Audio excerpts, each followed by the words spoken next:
Hello and welcome. We are so incredibly glad you could join us today. Yes, absolutely. It's great to be here doing this deep dive with you. I want you to imagine a city for a second. Just, picture a place where you can spend your afternoon standing face to face with priceless Renaissance art. Okay, setting the scene. Right, and then you sit down to this immaculate 2 Michelin-star dinner. Sounds pretty ideal so far. It gets wilder because then you finish off the night partying under an active subway overpass until the sun comes up. I mean, it sounds like an impossible contradiction, like 3 entirely different cities just mashed together into one impossible grid. Right, but it is just one place. Today, we are taking a deep dive into a comprehensive 2026 Insider's Guide to Vienna. And we have a really massive stack of sources to guide us through this. We really do. We're looking at an incredibly detailed first-timers travel blog, the official 2026 event, and Philharmonic calendars, and some pretty gritty underground nightlife guides, too. Yeah, plus extensive breakdowns of the city's culinary and museum scenes. So what is our actual mission for this deep dive? Our mission is to really unpack the dual identity of Vienna. We're going to explore how this city manages to perfectly balance its extreme, beautifully preserved historical elegance with, a surprisingly gritty, vibrant, and highly accessible modern lifestyle. It's quite the balancing act. It really is. What's fascinating here is how Vienna stubbornly refuses to be just an open-air museum. It is a living, breathing cultural ecosystem. Yeah, it honors its past without allowing itself to be suffocated by it, which I love. Exactly. So let's jump right into the heart of that cultural ecosystem, which is obviously classical music. So for sure. Because when you think of Vienna, you instantly hear waltzes, you picture Mozart. You probably imagine this elite, kind of untouchable tier of high culture. Most people do, yeah. But looking at these sources, what completely blew my mind is how the everyday person actually accesses this world. The accessibility is the real story here. I mean, the centerpiece of this world is the Vienna State Opera House. Now, the building itself is a masterpiece that opened back in 1869. But the history of its creation is actually steeped in tragedy. Yeah, I was reading this. It's really sad. Very sad. The 2 architects who designed it, Edward van der Nul and August Sicard von Sigersberg, they never actually lived to see the doors open. Wow. Yeah, van der Nul tragically took his own life after facing severe public criticism of the design, and then Sigersberg died just a few weeks later. It's just an incredibly heavy history for a building that brings so much joy today. It really is a stark contrast. And our travel blogger source gives this incredibly vivid account of visiting the opera as a total first-timer. They went to see a comedy called Don Pasquale. Oh, right, the blogger. Yeah, and the very first thing that jumps out is the price. They got upper gallery seats for just 32 euros. That is wild. I know. That is cheaper than taking a date to a movie theater and buying popcorn. Exactly. And you weren't getting a watered-down experience up there either. Not at all. The blogger noted that while some people on the main floor take the dress code very seriously, we're talking tuxedos and formal ball gowns up in the higher galleries, smart casual is perfectly acceptable. Which makes it so much more approachable. Totally. They also described the sheer intensity of the audience. The performance they saw was like 150 minutes long, and the crowd will passionately shout, "Bravo!" Yeah. and give ovations that can literally go on for hours. Wait, hours? Yes. It is not polite golf clap appreciation. It is a very visceral, passionate response. No, it sounds like the technology in the building isn't quite as timeless as the music. Oh, the screens. Yeah. The blogger mentioned that the seats have these little subtitle screens offering multiple languages, which is necessary because operas are, incredibly wordy. Very true. But because you are dealing with modern tech retrofitted into a 19th century heritage building, those screens can and do crash. Which is pretty funny. It is. And when that happens, you just have to lean back, rent the little 2 euro opera glasses from the cloakroom, and just let the music wash over you. I kind of love that, actually. Okay, let's unpack this. The 32 euro ticket is a great deal, but there is an ultimate life hack in our sources that I simply could not believe. Oh, the standing tickets. Yes. 80 minutes before a performance, they release standing room tickets for as little as 3 euros. Yep, 3 euros. I have to unpack this because why would a fiercely protective city give away its crown jewels for less than the price of a cup of coffee? Well, because it completely shifts how we define the crown jewels. Yeah, it comes down to a fundamental Viennese philosophy. Okay. In Vienna, high culture just isn't viewed exclusively as a luxury commodity reserved for the ultra-rich. It is treated as a civic right. Almost like a public park or a library. Exactly like that. It is a foundational part of the city's identity. They want the university student, the local baker, the tourist, and the billionaire all in that exact same room, experiencing the exact same art. So it's essentially the classical equivalent of a rush line at a modern pop concert or a Broadway show. Precisely. It democratizes the whole experience. That is so cool. And that philosophy extends directly to the Vienna Philharmonic, too. Their 2026 calendar is absolutely packed. What kind of shows are we talking about? Well, you have legendary conductors like Riccardo Muti and Franz Holzermost leading performances all year. Big names. Huge names. But the absolute pinnacle of this accessibility is the Summer Nights concert at Schönbrunn Palace. Oh, that's happening on June 19, 2026, right? Yes, exactly. It is a massive world-class orchestral event, and it is entirely free to the public. Free, which is just the perfect way to look at the spaces that birthed all this music, because in Vienna, you don't just sit in a theater and listen to Mozart. You walk the exact same physical halls he did. Specifically, the halls of Schönbrunn Palace. Yes, the former summer residence of the Habsburg dynasty. It is an architectural marvel of the highest order. Honestly, a marvel feels like an understatement. The sources say it has 1,441 rooms. It is massive. At what point does a palace stop being a residence and just become a small, overwhelmingly opulent city? It's a fair question. I mean, this is the birthplace of Emperor Franz Joseph. It is the literal room where a 6-year-old Mozart performed as a child prodigy. The history there is just staggering. And outside, you've got this sprawling park, a giant maze, and the Gloriette. Right, the Gloriette. Which, for those who haven't seen it, is this massive monumental colonnade sitting on top of a hill, designed basically just to look magnificent and draw the eye upward. And remember, that is just their summer house. Right. Back in the city center, you have the Hofburg Palace, their former winter residence. Which houses both the famous Spanish riding school and the Vienna Boys Choir. The sheer scale of the Habsburg dynasty's wealth is really hard to fully comprehend until you step into the Kunsthistorisches Museum. Or the KHM, as it's often called. This building was constructed specifically to house their incredible art collection. And reading through the descriptions of what's inside, the only way I can describe this to you is as the result of extreme hoarding. Extreme hoarding. Yeah, seriously. But instead of collecting old newspapers and rusty bicycles, the Habsburgs were hoarding Bruegel masterpieces, golden bowls shaped like bullheads, and literally mummified crocodiles. It's true. They had quite the collection.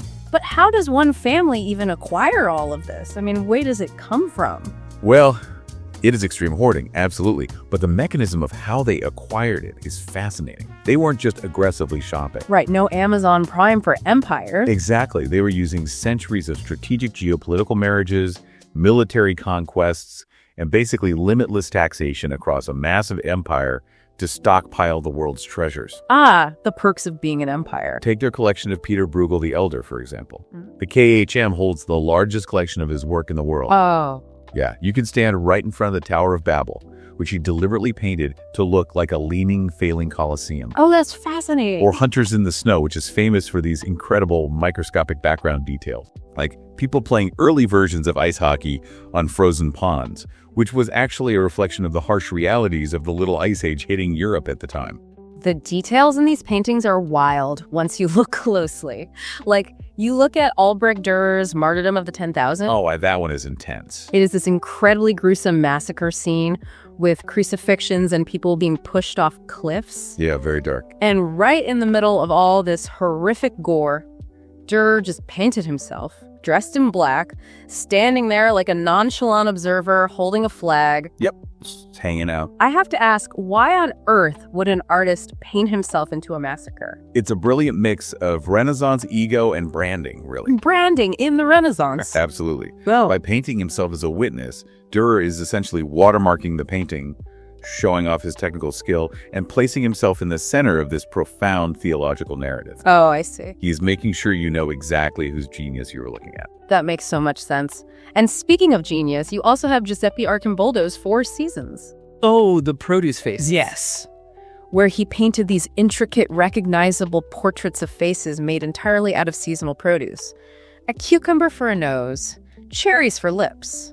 It really is surrealism, centuries before surrealism technically existed. Totally. And then you step away from the canvas and into the Kunstkammer, which is the Chamber of Art and Wonders. That sounds magical. It is. This is where you find the Celliera, crafted by Benvenuto Cellini in 1540. It is a breathtaking, solid gold salt and pepper shaker, depicting the sea and the land intertwining. A solid gold salt shaker, of course. Naturally, it is actually the only surviving gold sculpture by Cellini from the Renaissance. But didn't this have some modern drama attached to it? Oh, it sure did. It comes with a modern true crime twist. It was infamously stolen in 2003 and thankfully recovered 3 years later in 2006. That is so wild. Oh, and a crucial tip from our sources for anyone visiting. When you are walking up the grand staircase in the KHM, do not just look straight ahead. Right, you have to look up. Look up. Hidden in plain sight above you are these stunning spandrel paintings. Which are those curved triangular spaces between the arches of the ceiling. Exactly. And they were painted by a young Gustav Klimt, depicting the history of art. If we connect this to the bigger picture, the KHM wasn't just built to be a pleasant gallery to store pretty things. What was it then? It was a deliberate architectural projection of the Habsburgs' imperial power. Oh, like a flex. A massive flex. Yeah. By gathering the greatest art, the most exotic artifacts, and the most valuable treasures from across the globe into one imposing building, they were cementing their perceived dominance over world history. Basically saying, look at everything we own. Right. They were essentially declaring in stone and gold, we are the undisputed center of the world. Well, walking through that kind of immense projected power definitely builds an appetite. Naturally. Which perfectly transitions us from visual feasts to literal ones. Because if you want to understand how that imperial history actually trickles down to the modern dinner plate, you have to look at Vienna's culinary scene. And the culinary landscape in Vienna in 2026 is a fascinating study in extremes. How so? Well, on one side, you have an absolute, unwavering dedication to tradition. You can go to a classic revered spot like Placiuta and order Tafelspitz. Oh, I've heard of that. What is it exactly? It is an incredibly tender boiled veal or beef served in a rich broth, and it was famously Emperor Franz Joseph's absolute favorite meal. Okay, so you can eat exactly like an emperor. Exactly. But then, on the exact opposite end of the spectrum, just a short walk away, you have places like the 2 Michelin star restaurant Constantin Philippou. Right, a totally different vibe. Completely. Here they are serving highly avant-garde dishes, like the sources mention a barbecue eggplant with pumpkin and sesame. Wow. So the food scene literally spans centuries of evolution in a single city block. It's incredible.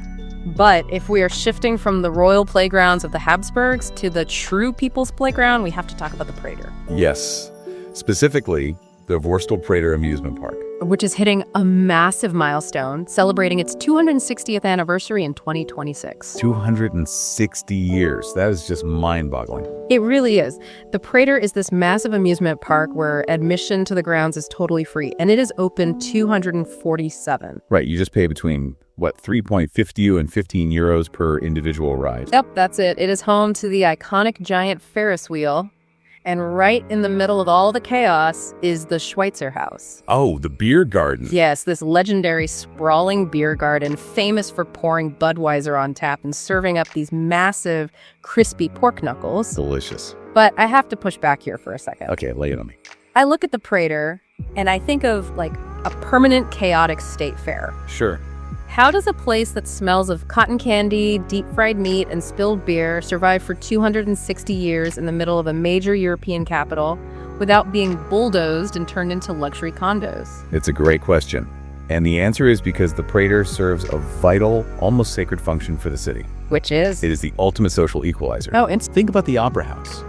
Even if the upper galleries allow smart, casual dress, there is still an inherent decorum, a set of behavioral rules you must follow. Right, you can't just act however you want. Exactly. The Prater, on the other hand, is the city's pressure valve. It is where all classes of Viennese society have mixed for over 2.5 centuries without pretense. Just everyone having a good time together. Yep. It is a brilliant, leveling chaos of neon lights, roller coasters, and beer gardens. It's the one place where the city is allowed to take off its formal coat and just exhale. I love that. And those neon lights of the Prater lead us perfectly into our next segment.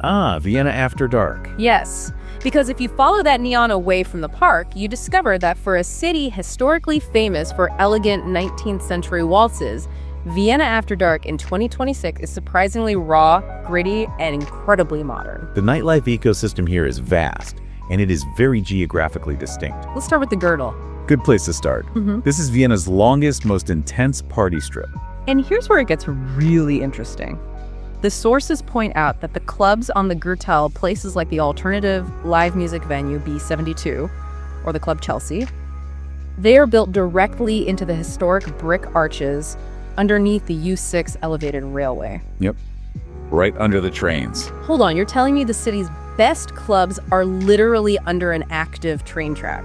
That's right. Doesn't that sound like an absolute acoustic nightmare? I mean, how do you even listen to music with a subway rumbling over your head? I know, it sounds like it shouldn't work at all, but it is actually a masterclass in ingenious urban planning. How so? Well, those thick, historic brick arches were built to bear the immense weight of the trains, which means they're incredibly dense. Okay. So they naturally absorb the sound, perfectly isolating the heavy bass of the club below from the rumbling transit above. That is so smart. It is. Vienna has this incredible talent for activating what architects call urban dead zones. Oh, spaces nobody else wants to use. Exactly. They take spaces that would otherwise be ignored, noisy, or deemed undesirable, and they transform them into thriving subcultural hubs. Speaking of transforming infrastructure into culture, you have the Donau Canal. Yes, the canal. For some spatial context for you listening, this is a massive concrete channel that branches directly off the main Danube River, cutting right near the city center. And in the early evening, it's a very chill waterside party scene. Yeah, you can hit up any N.I.M. Wasser, eat incredible Israeli food with your toes literally in the sand, or grab a hammock at Strandbar Herman. But later in the night, things get loud at places like Flex, which is a legendary underground techno club built right into a concrete tunnel. And if your vibe is more of a classic, chaotic pub crawl, you head to the first district, the Bermuda Dream. Or the Bermuda Triangle, named very appropriately because people tend to wander in there and completely lose track of time. It happens to the best of us. It really does. You've got places like the Cactus Bar there, which has been loud, colorful, and packed for decades. But on the flip side, if you want something a bit more laid back, you leave the historic center and head over to the 7th district. The Neubau and Spittelberg area. Right, this is essentially Vienna's Brooklyn. It is described as the creative living room of the city. Oh, I like that description. Yeah, it is packed with hidden speakeasies, intimate wine bars, and these gorgeous inner courtyards. It is also worth noting, for anyone planning a trip, the age rules in Vienna might surprise you, depending on where you're seeming from. Oh, right, the drinking age. Yeah, beer and wine are completely legal to purchase and consume at 16. Which is wild to think about for some folks. It is. But you must be 18 for spirits and to gain entry into most of these nightclubs. So you have this incredibly diverse nightlife, ranging from elegant wine bars to underground techno bunkers, tucked into transit tunnels, all layered directly on top of this rich imperial history. Oh, quite the mix. And that intersection of old and new brings us to the massive calendar of events waiting for you in 2026. This year is absolutely stacked. It really is a banner year for the city's event calendar. What's the biggest one? Perhaps the biggest pop culture mega event is that Vienna is hosting the Eurovision Song Contest for the 3rd time. Oh, wow, that's huge. Very huge. The live shows will be taking over the city from May 11th through the 16th. That is going to be pure, unadulterated fun. Absolutely. But that's just the spring. If you visit in the winter, from January through March, they host the Vienna Ice World. And this isn't just a tiny rink, right? Not at all.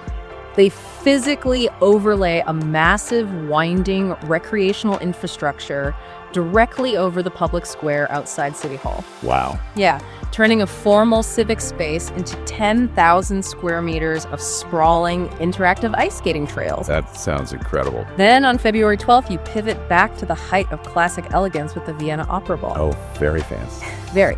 As it warms up, the massive Vienna City Marathon takes over the streets in April.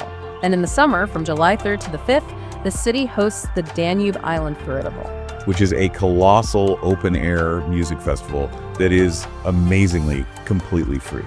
The calendar truly offers something for every conceivable interest, constantly shifting between the historic and the hyper-modern. It really does. So whether you are actively packing your bags right now for a 2026 trip, or you are just taking meticulous notes for your ultimate travel bucket list, this deep dive proves something really special. What's that? You don't ever have to choose between historical preservation and modern relevance. In Vienna, you can have your Mozart, and you can have your underground techno, too. It's the best of both worlds. You can stand in a rush line for a €3 ticket at a world-class opera and then go lose yourself on a sweaty, pulsing dance floor hidden beneath a subway train. This raises an important question, though, doesn't it? Oh, what's that? Well, if a city perfectly preserves its imperial past while constantly pushing the boundaries of its modern present, at what point does the modern part become history itself? Oh, that's deep. Think about it. How will the neon-lit raves at the Prater or the graffiti-covered canal bars of 2026 be viewed by the museum curators of 2326? That is a wild thought experiment. Will a DJ deck from a club on the Girdle eventually end up in the Kunstkammer, sitting right next to Cellini's golden salt shaker? What a phenomenal thought to leave on. Thank you so much for joining us today and giving us your time. It was a pleasure. We really hope this exploration of Vienna's incredible dual identity has inspired you to keep exploring and to keep questioning the world around you. Take care of yourself, have a wonderful rest of your week, and a very fond goodbye from both of us. Goodbye, everyone.